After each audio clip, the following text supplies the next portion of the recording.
This weekend, we shall be witnessing the royal wedding of His Chabazinga of Busoga,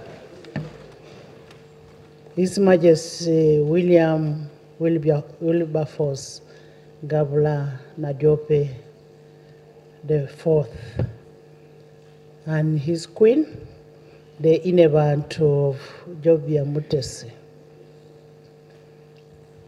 As his subjects, we want to wish him well in his marriage and in the wedding. But as I said before, you find there are some social media people who know it all.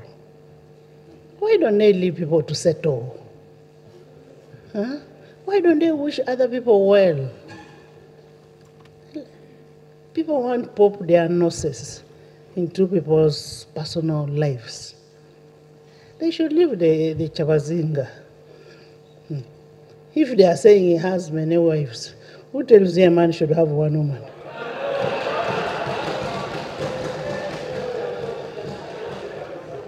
Yes. Let the man go and wed his Inebantu. For us, we support the wedding. We wish them very well. And as Parliament of Uganda, we want to congratulate him.